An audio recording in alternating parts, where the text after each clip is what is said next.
Good evening, everyone. I hope I'm audible. Yeah. Yes. Welcome to this month's edition of the ASGK Grand Rounds.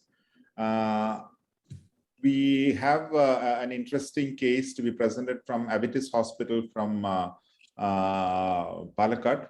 It will be on post-operative problems, a surgeon's nightmare. What it is, we'll go to the details later on. But to start off, we start off usually with a quiz round, and this time it will be done by Pidambaran. Pidambaran, please start off with the quiz.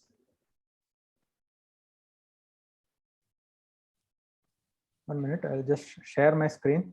Sure.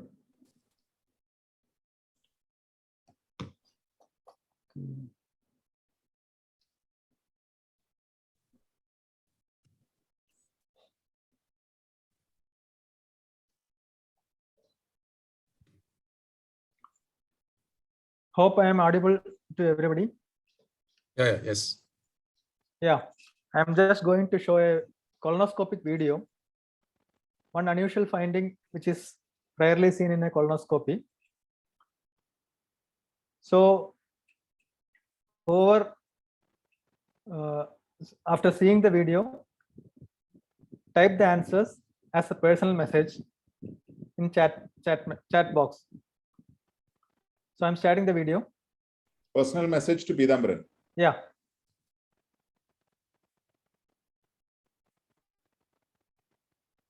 Hope it is visible.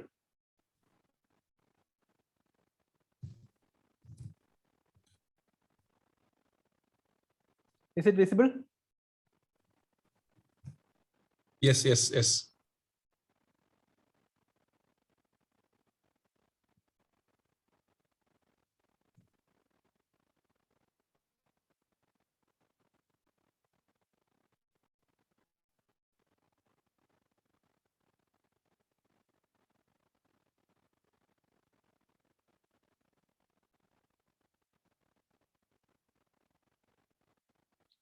Anybody want to play one more?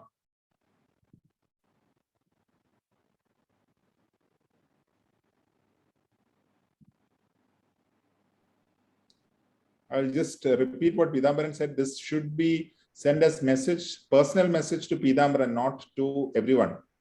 Someone has already sent it to everyone, I think.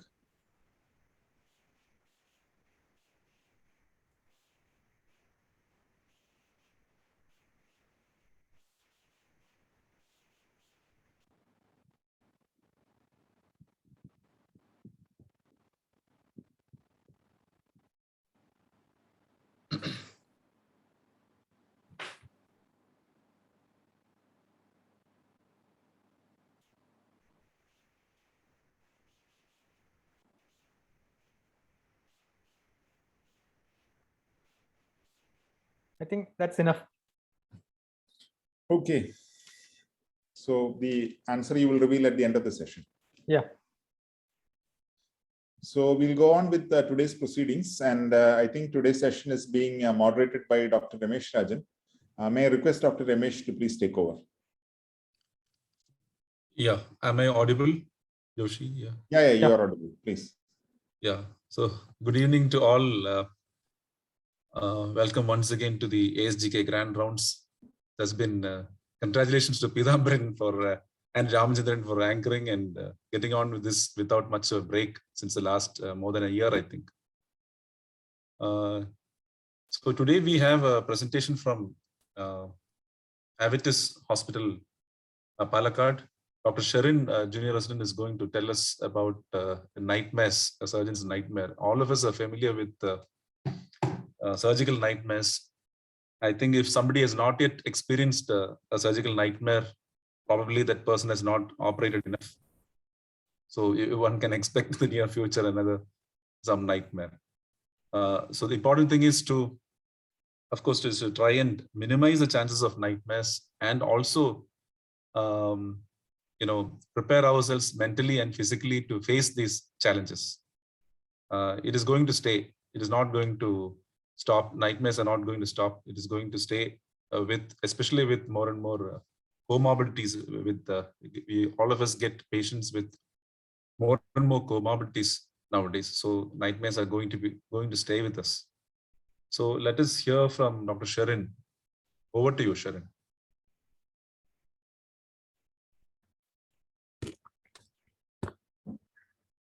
Good evening, everyone. Sir, my screen sharing is disabled. Can anyone please enable me for screen sharing?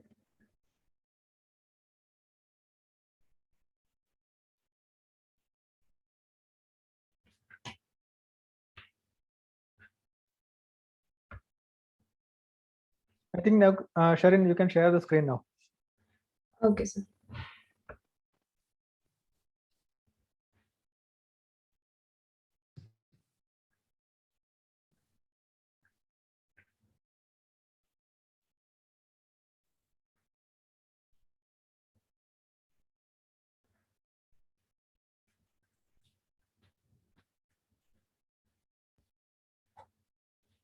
So is it visible now? Yes, it is visible. Okay. Yeah. Please go ahead. Good evening. I'm Dr. Sharon Evelyn Kenny. I work as a junior resident in the Department of Surgical Gastroenterology at Avitis Hospitals, Palakkad. So today I'm assigned to do a presentation, clinical case presentation on the topic post-operative problems, a surgeon's nightmare. So this 60-year-old male patient from Palakkad, he presented with complaints of hematochezia of 7 months duration. He is a known case of type 2 diabetes mellitus, hypertension, post-COVID status, and also a case of old CVA. He had a history of altered bowel habits for the past 5 to 6 months, and physical examination revealed an ulceroproliferative growth felt, which was at 5 centimeters from the anal verge on perectal examination. All other physical findings were within the normal limits. He was investigated further, and his CA values were found to be 1.77 nanogram per ml, and a colonoscopy was done on 4th of May, which showed an ulceroproliferative growth which was 5 centimeters from the anal verge in the rectum.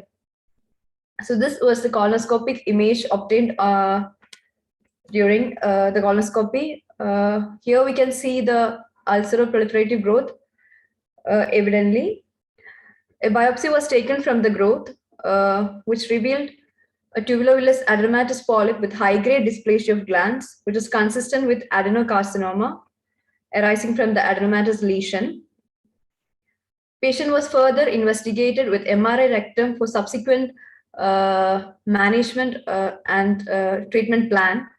MRI rectum revealed polypoid lesion seen from the anterior wall of lower rectum, extending from 11 o'clock to 3 o'clock position, and there were focal periserosal extension of the lesion into the mesorectal fat. There were no evidence of perirectal tumor deposits or involvement of circumferential resection margin. Fat plane with prostate appears to be maintained, and there were few 4 to 6 mesorectal nodes seen, and their nodes have smooth margins with diffuse restriction.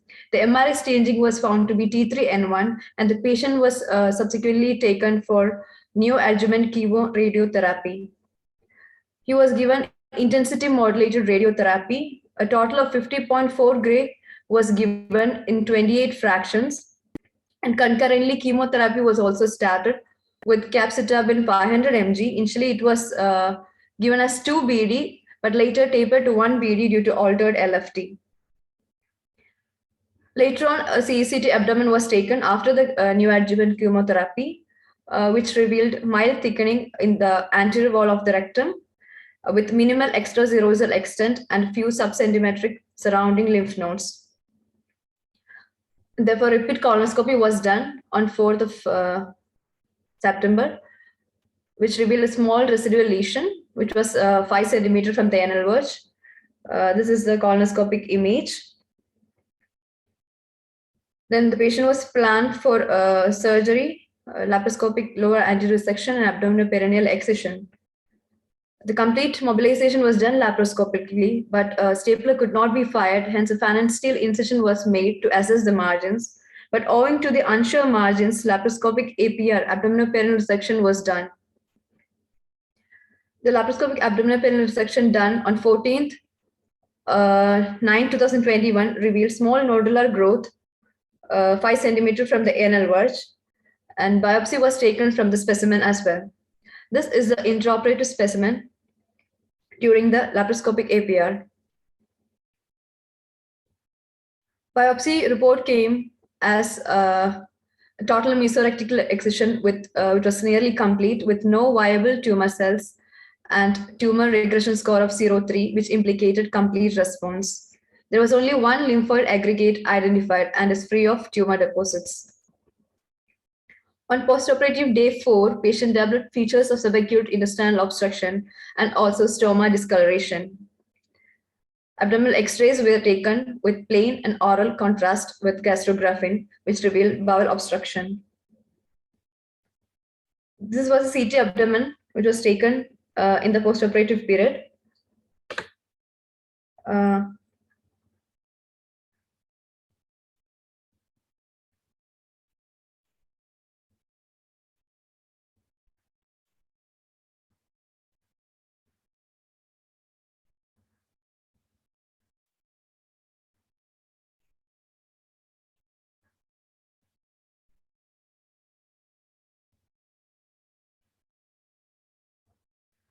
Is the CT revealed transition zones of distal jejunum and dilated jejunal loops, which is suggestive of small bowel obstruction. On postoperative day 5, the patient was again taken for a laparoscopic adhesiolysis with revision colostomy. The laparoscopy this time was done through the previous ports, and intraoperatively dilated jejunum with proximal ileum adherent to the stoma site and collapsed distal ileum could be identified. Postoperatively, patient continued to have abdominal distension with high RT output and a non-functioning stoma. Tried oral gastrographin, which resulted in a functioning stoma, and the patient had passed motion. But again, the patient continued to develop features of abdominal distension and other intestinal obstruction features. On postoperative day 11, another exploratory laparotomy was done, and adhesiolysis with resiting of colostomy to the right side was done. Intraoperatively, adhesions causing obstruction of jejunum with partial necrosis of stoma tip was seen. Histopathology revealed acute ischemic colitis of the resected sigmoid colon, and jejunal wall biopsy revealed moderate active jejunitis. Superadded with the persisting features of intestinal obstruction, patient developed breathlessness with saturation drop, and on ECG, it revealed AF changes. The patient was then put on ventilator and was started on rate control measures with amiodarone and verapamil. After all this, due to the persisting abdominal distension,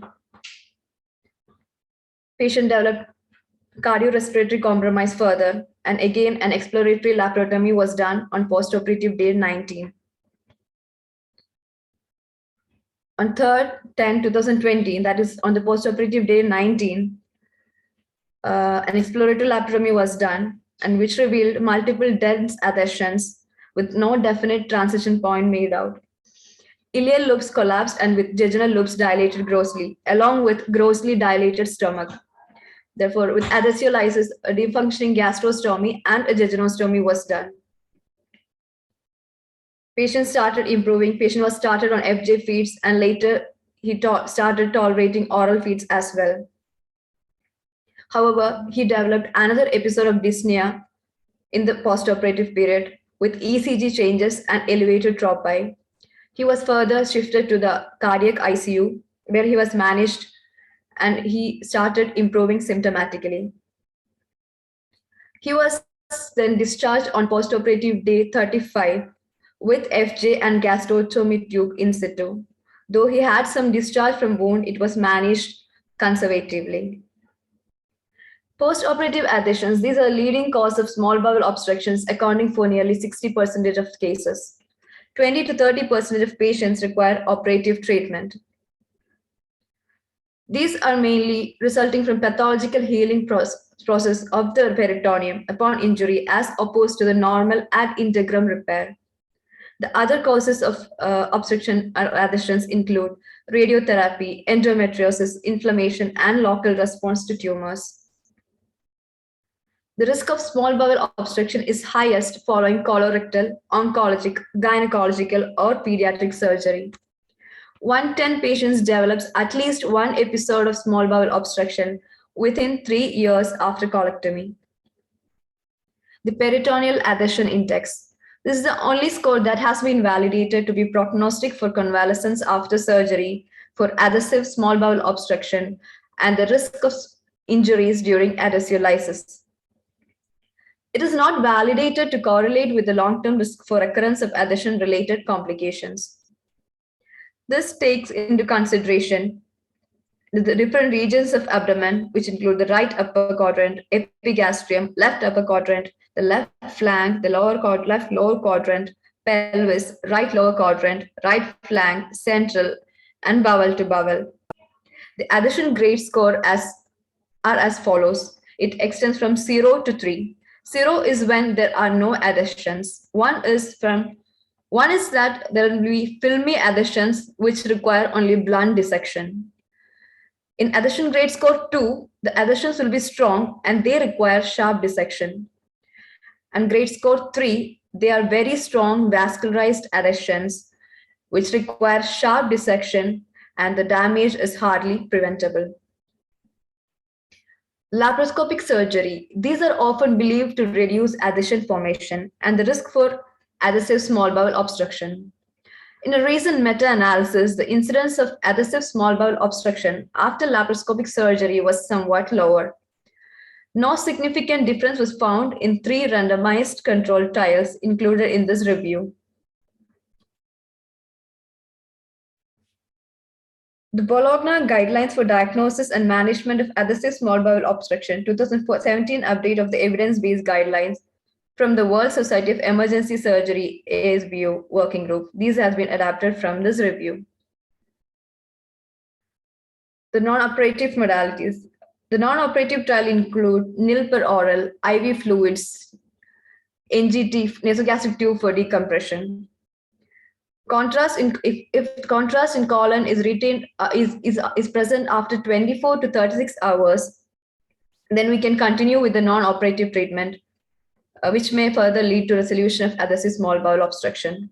If there are no contrast in the colon after 24 to 36 hours, then a surgical exploration might be warranted. It might be an open exploration or a laparoscopy may be attempted if there is sufficient experience or less than or equal to 2 laparotomies in history.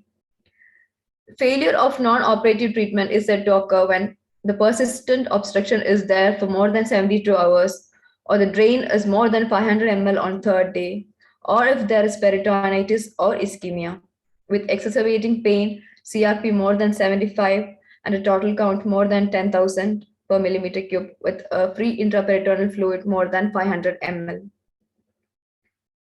The incidence and risk of early postoperative small bowel obstruction after laparoscopic resection for colorectal cancer. They have made a multivariate analysis for the risk factors of early postoperative small bowel obstruction. And this include variable like male sex, diverting stoma, conversion to open surgery, transfusion, combined operations, and an operating time of more than 180 minutes. And in this case, our patient had all these variables present. This is the end of it. Thank you.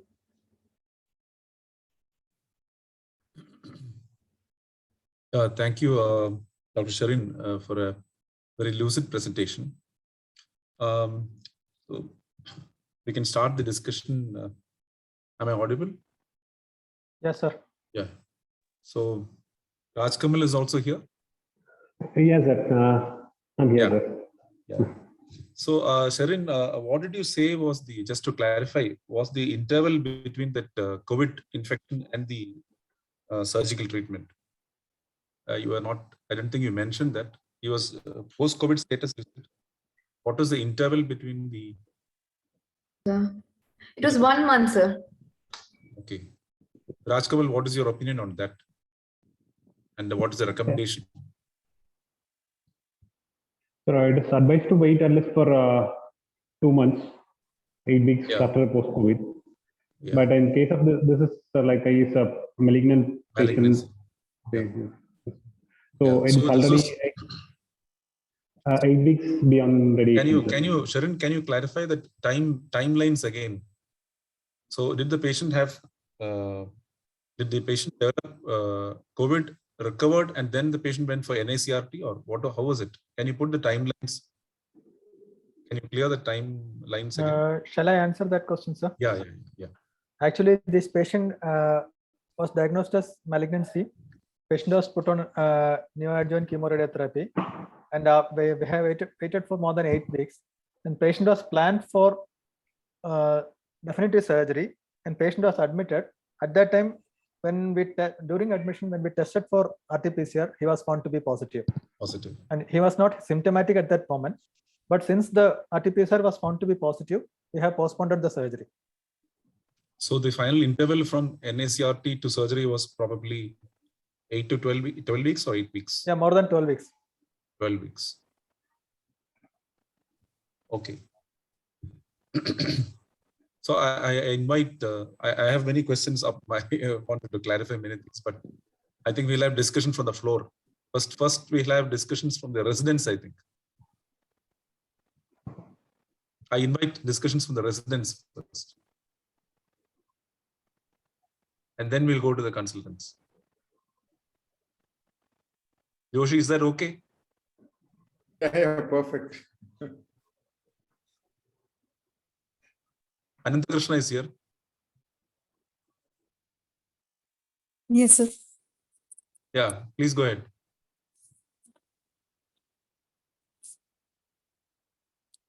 Who are the other trainees here? Ananta Krishna, then Subhankar. Yeah, Ananta Krishna first, you first.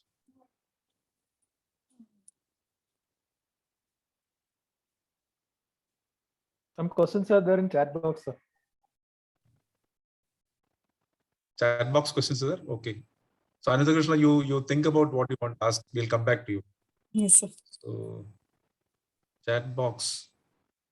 Fahad is so Fahad is asking whether it was was it a low tie or a high tie? Raj Kamal, could you take the question? Yeah, it was a high tie. Yeah. Fahad, can you explain why you wanted to ask that question? Sir, there was ischemia of the stoma also in the immediate post-operative period. Elderly male having stomal ischemia. So was there a clear-cut stomal ischemia, Raj Kamal, or? Sir, actually, during the first exploration, the stoma was looking dusky. Okay. So, but So we just. Did you need to refashion the stoma, or was it just? Yeah, we just refashioned the stoma, sir. Whatever the ends which were not looking good. So we just refashioned it. The stoma was refashioned twice. Is that right? That's what you're saying? Yeah. Second time it was resited, sir. No, first time the stoma was shifted from the left leg fossa to? From left leg fossa to right leg fossa. That is during the second surgery. No, first one. Yeah. No. First exploration. In the first the exploration, only the trimming of the edges and revision of the stoma was done. At the same site? At the same site. Trimming of the edges was done. Okay. Yeah, sir. That's good. Okay. And the second time it was resected and the transverse colon was put on the right side, I think. That's right side, yeah, sir. Yeah, Further, what is your comment on that?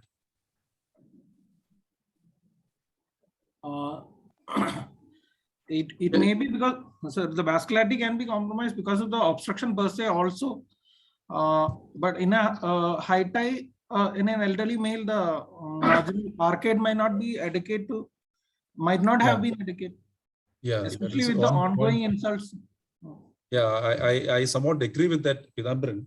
And actually, Raj Kamal, you also know that there's something called the iodinic calcification, the score.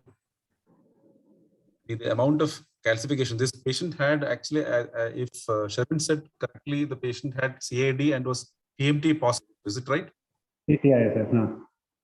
Yeah. So the patient has significant coronary artery disease, and such patient, I think it is worthwhile to look at the amount of calcification on the plain CT. Like calcification. Okay, yes, no. There's a lot of literature on the risk of major abdominal surgery with anastomosis or stomas in patients with a high arterial calcification score. Okay. So that is one point. As Paul said, in such patients with probably high score, one should seriously think about a low tie. No time. Okay.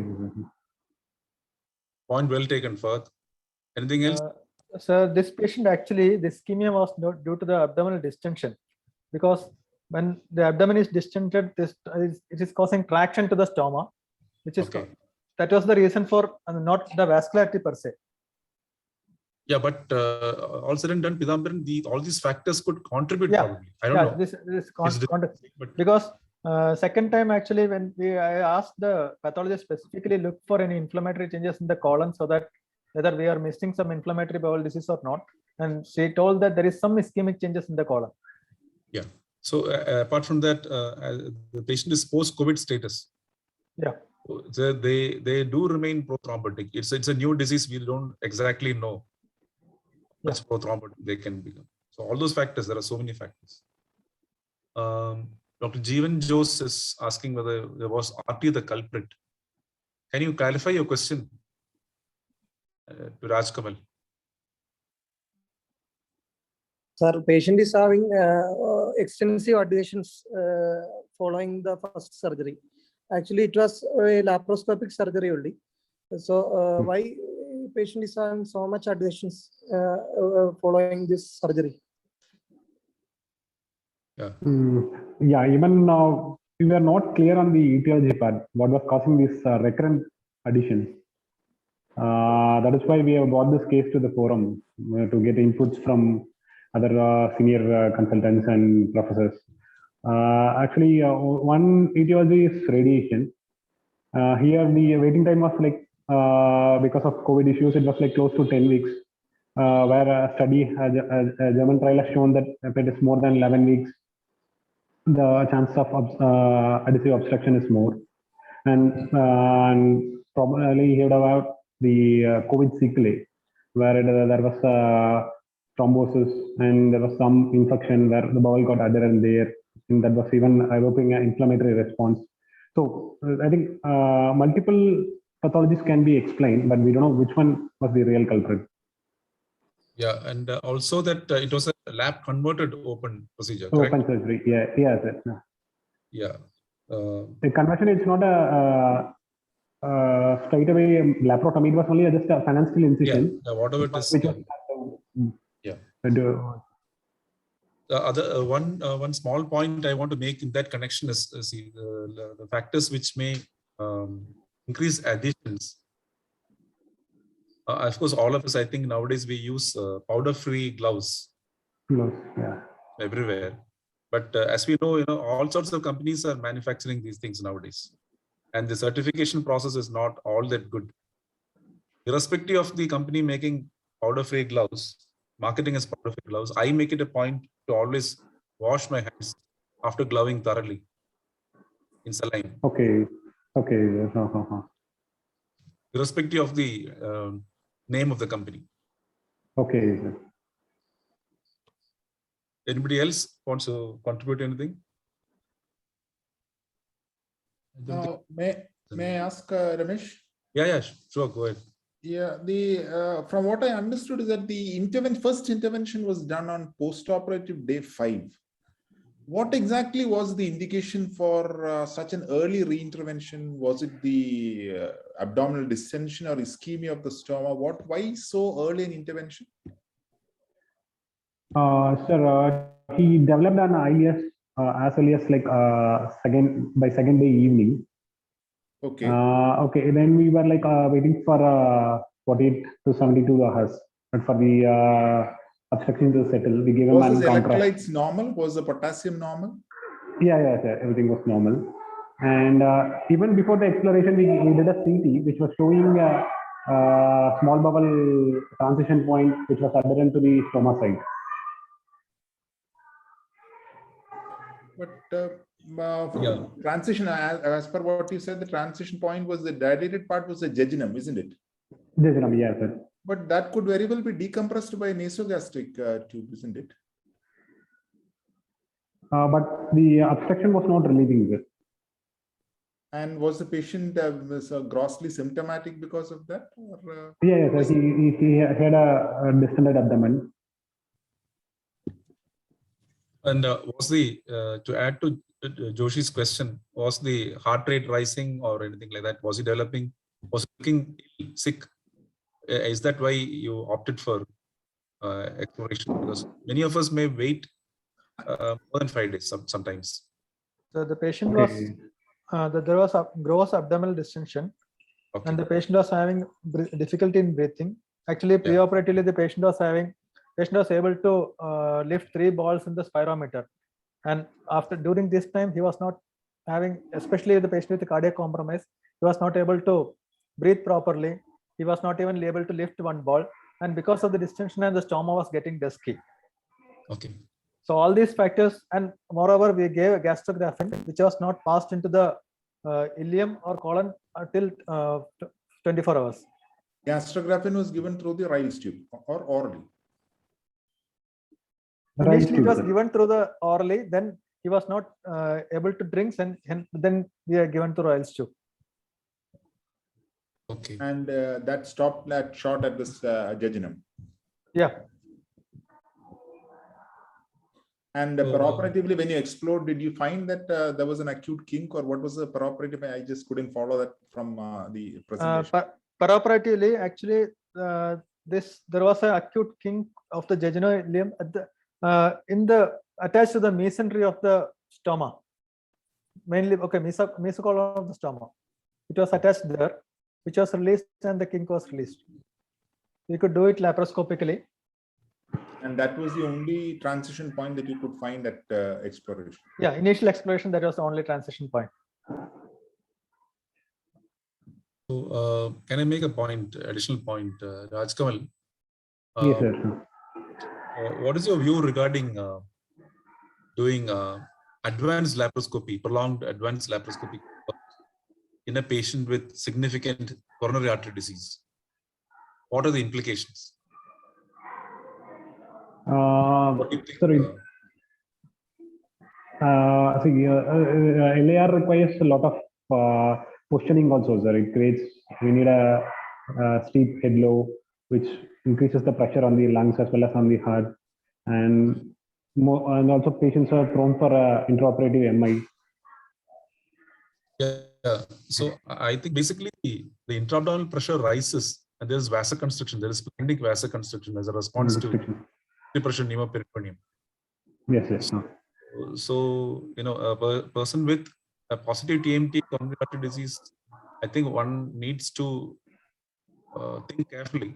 Also look at the arterial calcification and then decide whether the patient would be a candidate for advanced lab, because the venous return, as we know, decreases if you put a little head up to mobilize the splenic flexure. Again, the venous return, there is splenic vasoconstriction, and the patient is post-COVID status as well. Yeah. I think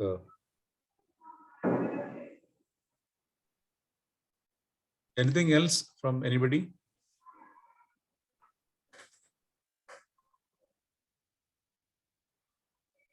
Subhankar?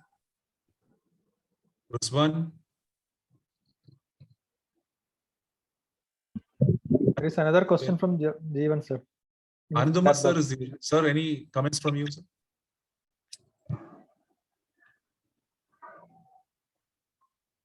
Anandama sir? I think he is not, sir is not hearing. Am I audible? Yes, sir.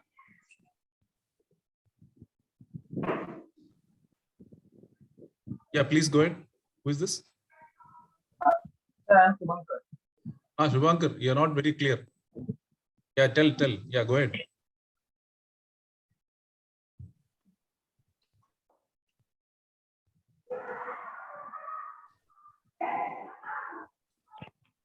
Meanwhile, we can go to Krishna. Where is Krishna? Yes, sir. Yeah. Please go ahead.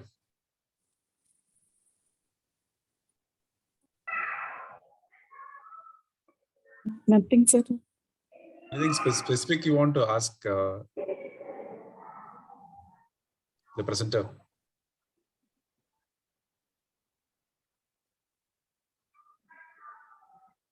No, sir.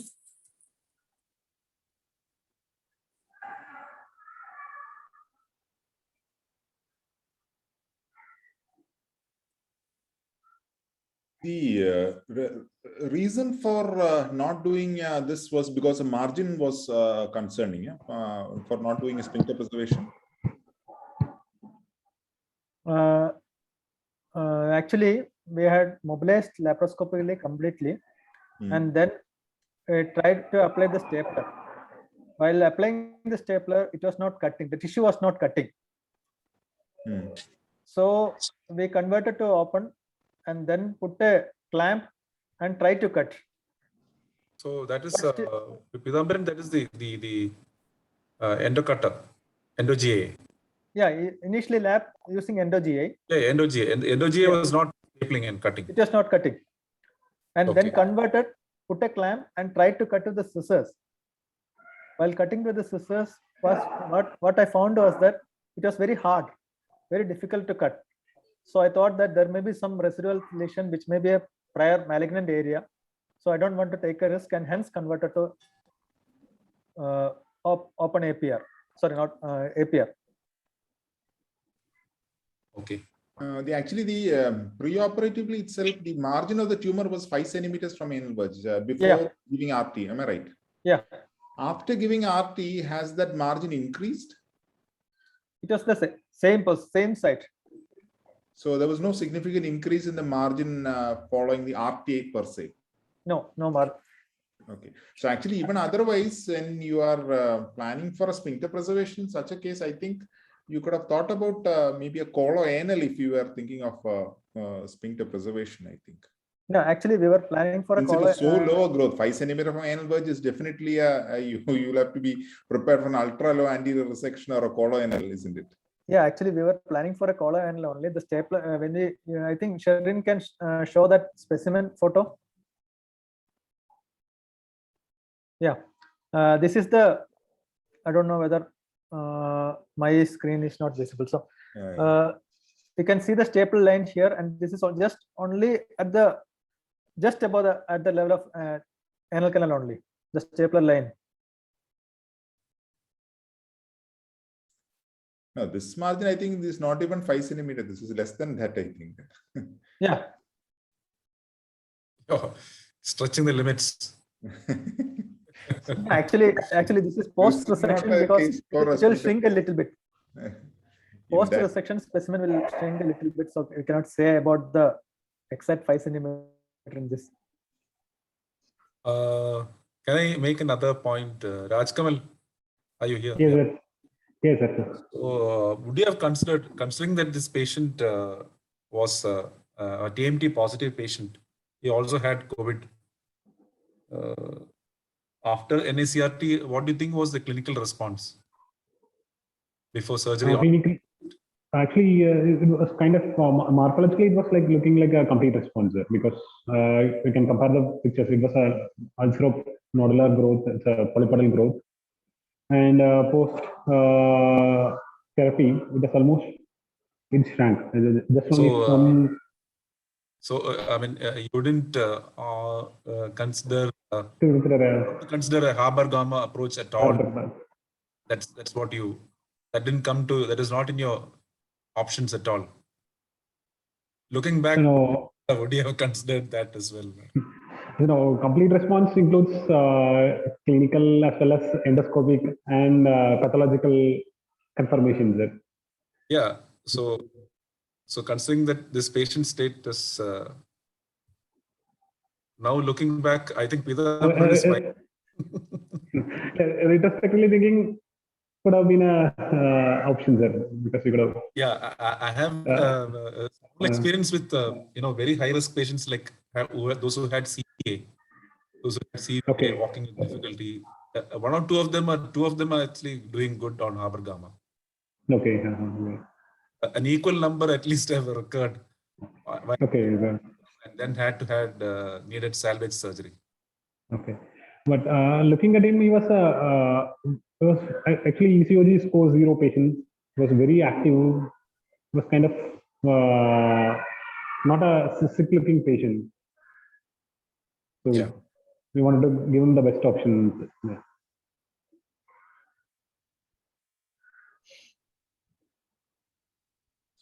Sir, I want to ask a question. You can see the colonoscopy picture now in the screen. Yes. Seeing that picture, would you conserve or do you operate? No, I'll take biopsies from there. No, biopsy was taken. Biopsy was negative. Still with this picture. I'll wait for some more time. Just because he's TMT positive. Okay. No. And I'll not wait for a long period, but I'll keep him on very. If he's the type that who will not turn up for follow-up, I will go ahead and operate. No, actually, I have given the option of non-operative management also to this patient, but they want to go for a risk-free approach. Okay. Yeah, that is. I think most of the people they find it difficult to digest that. Of course, but if you say that you can avoid, if you do surgery, you will anyway need a stoma, and then you don't need surgery. People may buy that argument. Otherwise, most patients would say that please go ahead with the initially planned surgery. Surprising, you had offered a non-operative treatment and the patient was willing to undergo for the stoma in spite of that. That is very surprising. We usually don't get such a response from most patients. No, the thing is that I just told that if the tumor recurs, there is possibility that we were thinking of ultra low anterior resection with the option of APR in mind, but also told that if the tumor recurs, we may not be able to do the same procedure again also. So if a tumor recurs, we may do an APR at that time. Yeah. This also has been discussed. I think when you're dealing with such low tumors, I personally feel that you should argue it the other way around. You tell him that there is every chance that you will end up in an APR. We can give a try. There is a very small chance that they usually take it better that way. Because that is the situation with ourselves. We are also not sure whether we'll be able to save the sphincter or not. Yeah, I agree. Dr. Kurula is here. Dr. K. Kurula, would like to hear your comments.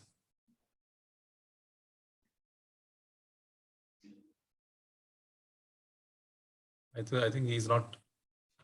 I think most people have logged in, but not listening to me. Not actively listening. Who is Galaxy A51? Can you identify yourself?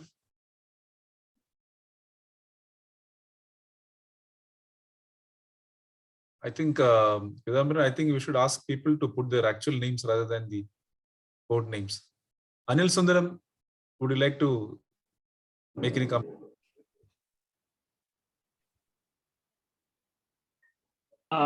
Good evening, sir. Yeah, please go ahead. Definitely, sir. Two things. One, sir, this again a repeat laparotomy on 5th day. See, that itself will add more damage, no, sir. The more of raw areas of the jejunum, small bowel will no, be. it was laparoscopy, laparoscopy actually on the first time. First time laparoscopy, and after that, sir, subsequent this thing that the amount of raw surface area will be more. And one more thing, sir, patient has COVID. So that itself will cause these sort of endothelial damage to these blood vessels, especially the mesenteric blood vessels. No, patient has recovered from COVID. Yes, patient had recovered. Yeah, post-COVID, sir. Because post-COVID, nowadays in casualty, we have seen many cases of mesenteric ischemia itself. They had no other comorbidities, no cardiac dysfunction, no problems, but still patient presenting with thrombotic as well as embolic events. Yeah. So sir, can I ask one thing? Say, was the patient heparinized in the post-operative period, or any anticoagulation was given after seeing the dusky nature in that stoma? Before Yeah, seeing the Before dusky nature. Yeah, before seeing. Sorry.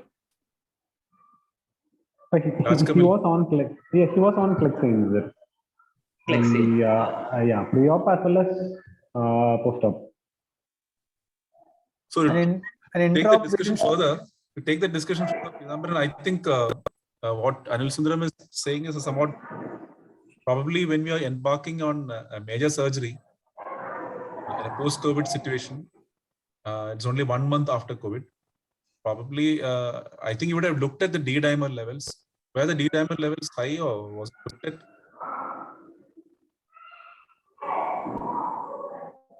This post-COVID high D-dimer is a bad predictor. Pre-op it was normal, I think, sir. After that, I didn't check the D-dimer. And patient was initially on dual antiplatelets, and we have operated the patient with the continuing aspirin. Okay. Only cloplet. Only cloplet was stopped, and aspirin was continuing during operation. Preoperatively Clexane given, and after that he was on DVT pumps, and then post-operative also Clexane was continuing.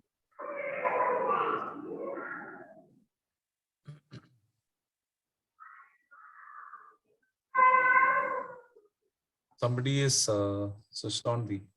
So who are the other people? Can you identify? Ashwati's iPad. Who is Ashwati? Pidambaran, half the people we can't recognize who are attending. Hello, sir. Yeah, please go ahead.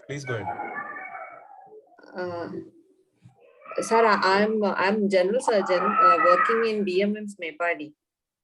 No problem. Go ahead. You want to make any observations?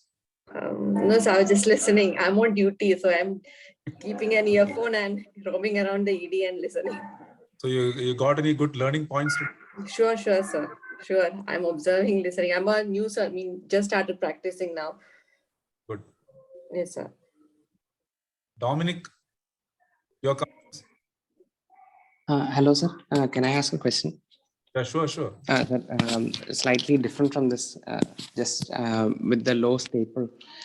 We had a similar case where onco and gynec were doing a case where there was uterine lesion infiltrating into the rectum, and they had planned to do anterior resection along with the hysterectomy.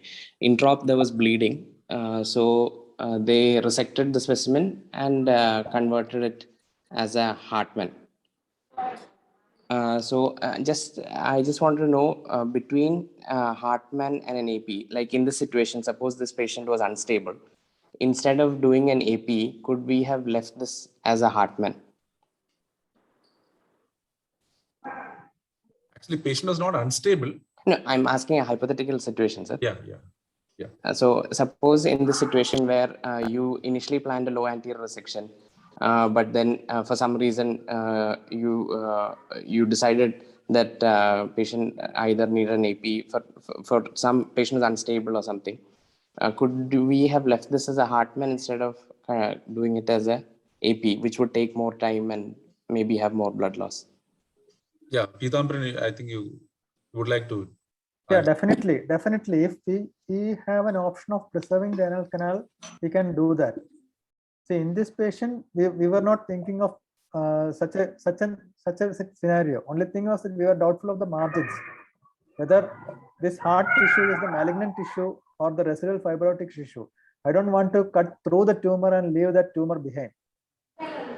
So that is the reason why we have converted to APR. My question is not related to your case. Completely. Can I request all others to mute? Yeah, please go ahead. So my question is: so if you have an old unstable patient, yeah, that is a point is well taken, and then Pidambaran has answered that. So this patient was stable. Actually, the issue was there was a doubt regarding the margin. So already they found it difficult to cut and staple and cut, and even with scissors he found it difficult. So there was probably an issue of getting a positive margin, and that is why probably they went with the excision of the rectum, anorectum.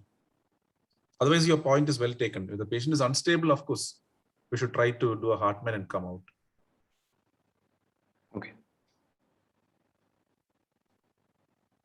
Anything else? Can I put in a suggestion that I have tried out in some cases? Yeah, please go ahead. Yeah, in such low growths, one thing which it is described in literature, but one thing which I do is, if you find that it is not a very bulky growth, and if it is such the margins, you are not sure whether you will go ahead with an AP resection or this, but still you have at least a 1 centimeter cuff of margin after the tumor shrinking. What may not be applicable in all cases, but at least in some cases, perrectally or transanally, I put in a purse string suture at about 1 centimeter below the margin of the tumor. And then I do the cutting of this rectum transanally. After you have entirely mobilized laparoscopically, you have gone down to the pelvic floor. So then the margin is not compromised, and this cutting problem will not come up. But then you will have to go ahead with the coloanal anastomosis only. The stapling will not be possible. So previously, hand-sewn coloanal. Yeah, and actually you don't even have to open the abdomen in such cases, because when you do this, the whole rectum comes out through the anus, and you can divide and do the coloanal anastomosis then and there. So actually there will be no opening also, like what we do for the putting in the stapler. I agree it is not applicable in all cases, but in cases where tumor has shrunken well and you are able to get a clear margin below, I found it useful in some situations. Just a suggestion. I am not saying that it is applicable in this particular case. Yeah, I think coloanal is, and then of course you are committed for a coloanal, but that is... you have to plan coloanal and go accordingly. Stapling won't be possible in such situations. Dr. Kuruvilla, are you back?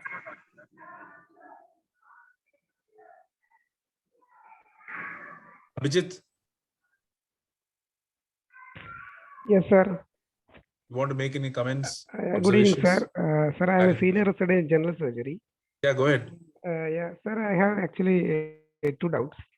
First one, sir, was there any option of doing a frozen section of the distal margin at the initial surgery? And to... You mean to avoid... Yes, sir. To preserve the sphincter. Was there any option? Rajkamal? Sir, actually, we were not able to cut the specimen only. Like, we were not able to retrieve the colon out. So the option of frozen section here doesn't apply here. Okay, sir. Sir, second thing is, from the presentation, what I understood is that patient developed positive COVID infection after neoadjuvant therapy. So, and after that infection, after 4 weeks, the patient was taken for surgery. Sir, is that so? Yeah.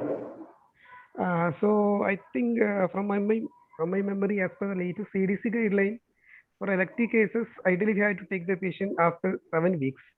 And in this patient, so even if you have waited for 2 or 3 weeks more, would that be the ideal time for doing the case for this patient? Because patient is already in case of CED, already on antiplatelet, so will be at a high risk of developing like thrombotic events in the mesentery.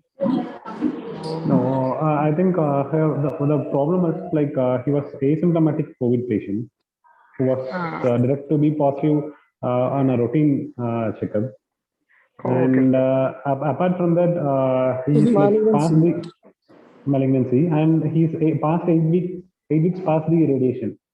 So there are studies saying that if you delay beyond 8 weeks, like if you go beyond 10 weeks, the chances of complications are higher.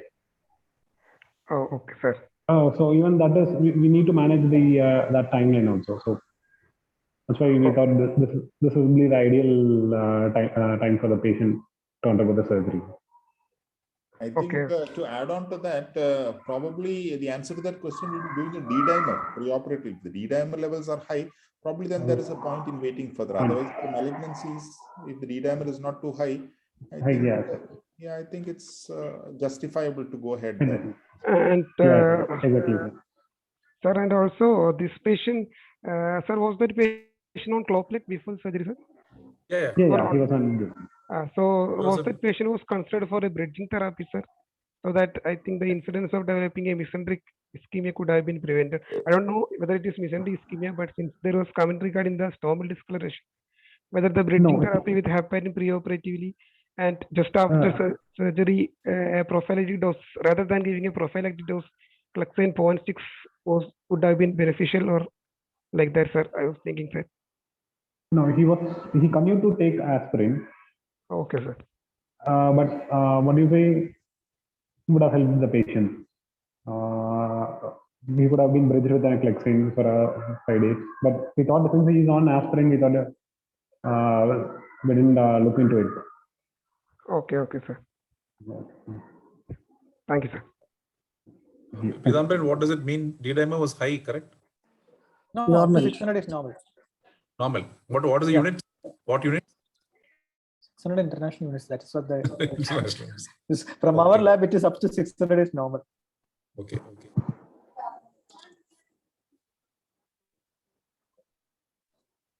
Anybody else? Anything? Subhanga, you wanted to ask something? Is it audio okay? Yes, sir. Yeah, go ahead. Sir, I want to ask, sir, what type of Endo-J cartridge was used that could not able to cut that specimen? What color? What color was used? Yeah. Rajkamal, are you here? Yeah, if I remember, it's like Endo-J 60 green. I think you need to use black. Post NACR. Okay. Probably you need to use black. One more thing I would like to add in that context is that when you're trying to staple such low things, it will be better to use 45 cartridges too rather than 60, because 60 will not go deep down into the pelvis. No, it was 45 only, sir. 45 green. Yeah, 45, because 60 we always did at pelvic brim itself, it will start. 45 is fine. I think black would be a good option for radiated this thing. And even if you put a green and you find that it's difficult to close, you can always take it out. You can steroid it or whatever, and you can go ahead with a black. Go Sir, back. here closing was not a problem. Actually, it is not firing. Okay. It was after this. It was not cutting. The blade is not engaging. Fine. It happens. Yeah. Anything else? Swastik.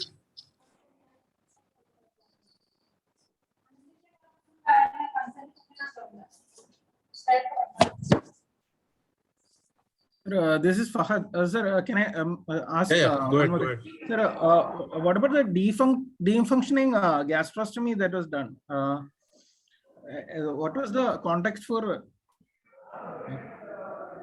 That is a clinical sense, I think. Grossly distended. Okay. Bowels, correct, Pidambaran? Yeah, actually, I was actually fed up what to do. On the table, only thing what I found was the dilated jejunum and dilated stomach. The only option I thought was that you decompress that. So Ryle's tube was not doing its function. So I thought I will decompress the jejunum and also decompress the stomach. And if you remove the Ryle's tube, the respiratory compromise also will be reduced. That was the reason why it was done. Because after 3 surgeries and after 4th surgery, I was still not sure the patient will improve after that.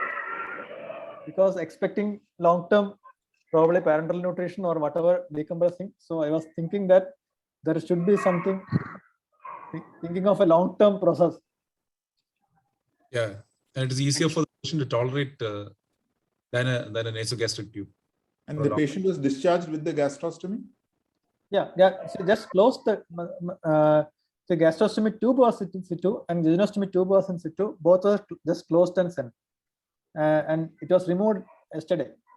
Gastrostomy tube means, was it a PEG tube or just Malicot.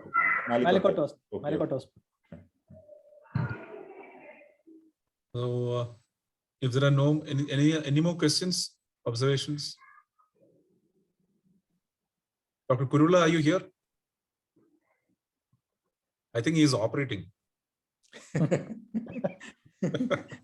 Logged in and scrubbed up. Okay, if there are none, shall we wind up the discussion? So thanks to Dr. Sherin, Rajkamal, Pidambaran for a good nightmare. Just before, it's not time to go to bed, but we can think of this nightmare today. Right. Anyway, all these lot of learning points are there. It is a good discussion. Very well managed case. Never die, never say die attitude. That's for surgeons, I think, and I think from every bad we learn a lot of new things. That's the most important point. I think most important take-home point. Over to you, Pidambaran. Thank you, Ramesh Surgeon sir, for accepting that moderating session at the last moment. I'm always Stepney. That's so I'll just go back to the quiz. Yeah. And to my surprise, nobody has given the correct answer. Oh.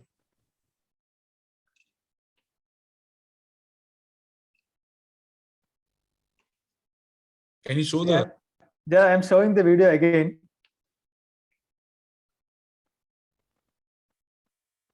Can you run the video again? Yeah, are you seeing the video now? Yeah. It's not playing. Yeah. Now it's moving.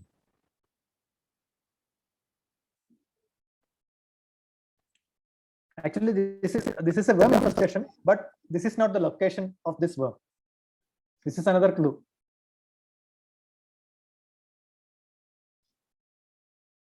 This is not the usual location.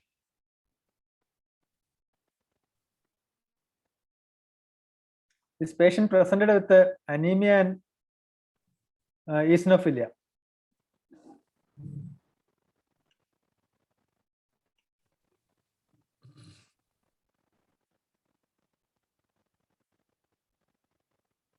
(56% eosinophils), and total count was 25,000. Oh. Can you repeat? It is breaking. Can you repeat? It is breaking. No, I'm actually I'm repeating. I don't know whether there is some problem with the. Let me show the. Actually, it is hookworm.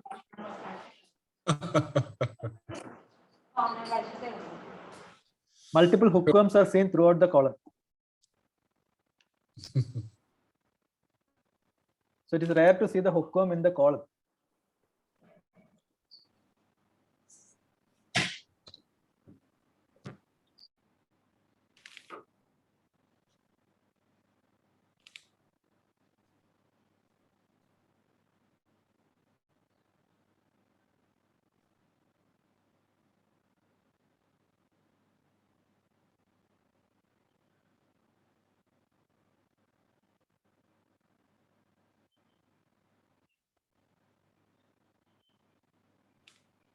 Now I think some picture. I think just before there is some point it has been clearly seen.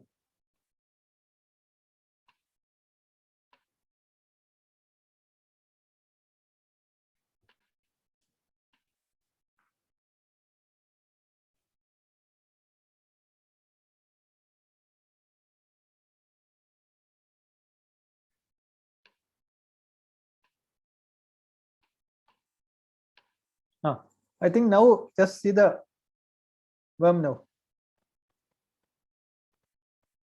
Can you see the photo now? Yeah. Yes.